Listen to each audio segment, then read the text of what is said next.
Bangladesh cricket board থেকে বর্তমানে সবথেকে বড় খবর, মোহাম্মদ সালাউদ্দিন যিনি বাংলাদেশ জাতীয় ক্রিকেট দলের সিনিয়র সহকারী কোচের দায়িত্ব পালন করছিলেন, তিনি নিজের পদ থেকে পদত্যাগ করেছেন। গতকাল রাতে বিসিবিতে ইমেল বার্তায় তিনি পাঠিয়েছেন নিজের পদত্যাগপত্র এবং এখন অর্থাৎ বুধবার সকাল 10টায় কিন্তু তিনি সশরীরে এসেছেন বিসিবিতে এবং বিসিবিতে এই মুহূর্তে তার সঙ্গে আলোচনায় বসেছে বাংলাদেশ ক্রিকেট বোর্ডের যারা দায়িত্বরত রয়েছেন তারা এবং সশরীরে যে একটা আনুষ্ঠানিকতা রয়েছে সেই আনুষ্ঠানিকতা পালনের জন্যই কিন্তু মোহাম্মদ সালাউদ্দিন আজ এখানে এসেছেন এবং কথা বলছে বিসিবির সাথে। তবে আমাদের হেডলাইন দেখে আপনারা হয়তো ধারণা করতে পেরেছেন আজকের আলোচনাটা কী নিয়ে। আজকের আলোচনাটা মোহাম্মদ সালাউদ্দিনকে আফগানিস্তান দলের দায়িত্ব নিতে যাচ্ছেন। আমরা জানি জোনাথন ট্রট এই যে ইংল্যান্ড ব্যাটার, সেই সাবেক ইংল্যান্ড ব্যাটার, তিনি আফগানিস্তানের দায়িত্ব পালন করছেন 2022 সাল থেকে। এরপরে প্রথম ধাপে তিনি 18 মাসের একটা দায়িত্ব পালন করেছিলেন, তারপরে সেটা নবায়ন করা হয়েছে 2025 সাল পর্যন্ত। পরে টি-20 ওয়ার্ল্ড কাপ 2026 সালে, যেটা ভারত এবং শ্রীলঙ্কায় আসলে অনুষ্ঠিত হবে, সেই বিশ্বকাপের পরেই কিন্তু জোনাথন ট্রট নিজের দায়িত্বটা ছেড়ে দিবেন। সেখানে খেলছেন মোহাম্মদ নবী, খেলছেন ফজল হক ফারুকী, এছাড়াও রয়েছেন রশিদ খান। বা ইন্টারন্যাশনাল ক্রিকেটে এই সব থেকে বড় তারকাদের মধ্যে একজনের নাম, সেটা হলো রশিদ খান। সেই তিন তারকা ফজল হক ফারুকী, মোহাম্মদ নবী, রশিদ খান, তারা কিন্তু একসময় কুমিল্লা ভিক্টোরিয়ান্সের হয়েও খেলে গিয়েছেন।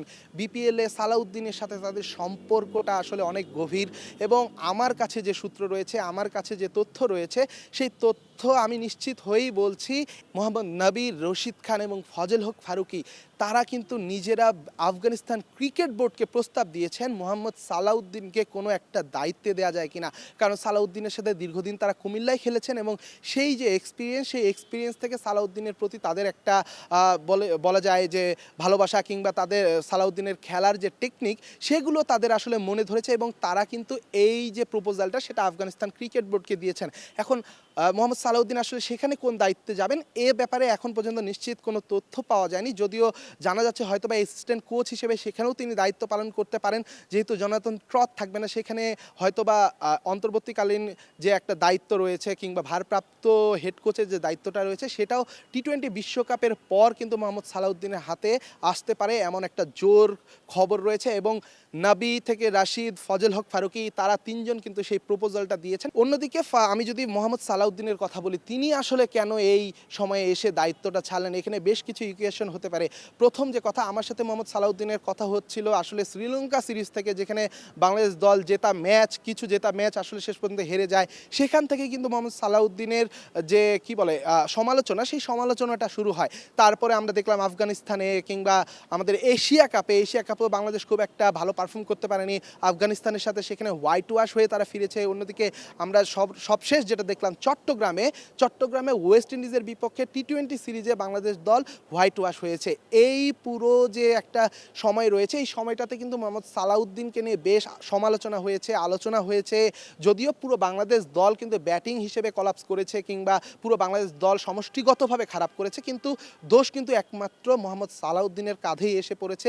কেন সালাউদ্দিনের কাঁধে এসে পড়েছে, সেখানে প্রশ্ন তোলা হয়েছে সিন্ডিকেট কিংবা নিজের পছন্দের প্লেয়ারদেরকে খেলানো কিংবা নিজের স্বেচ্ছাচারিতার কথা বলা হয়েছে। সালাউদ্দিনের এগেনস্টে বড় বড় এলিগেশন আনা হয়েছে, দলের ড্রেসিং রুমের ভারসাম্য নষ্ট করার মতো অভিযোগও আনা হয়েছে।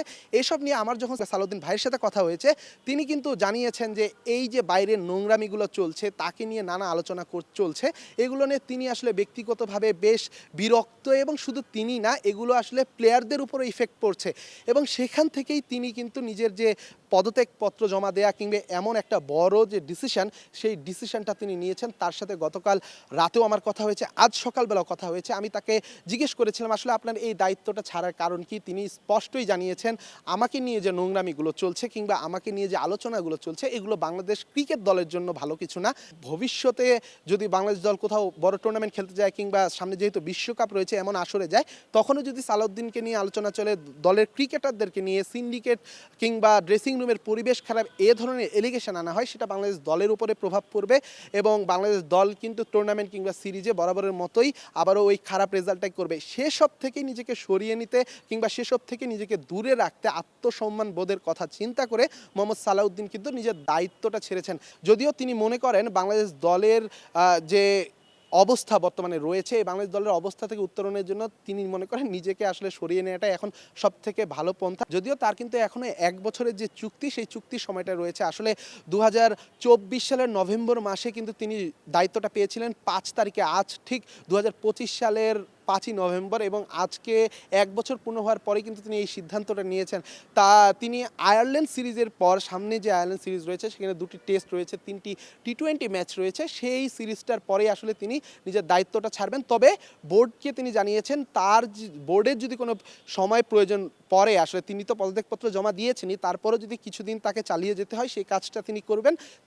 কিন্তু তিনি আয়ারল্যান্ড সিরিজের পর আসলে বাংলাদেশ দলের সাথে থাকতে চান না, তিনি নতুন কোনো রোল কিংবা নতুন কোনো চ্যালেঞ্জ আসলে নিতে চান। এরপরে আরেকটা কিন্তু ব্যাপার রয়েছে, যেহেতু আয়ারল্যান্ড সিরিজের পরেই বিপিএলটা মাঠে গড়াবে, সেই বিপিএলেও তিনি কিন্তু ফ্রি থাকছেন।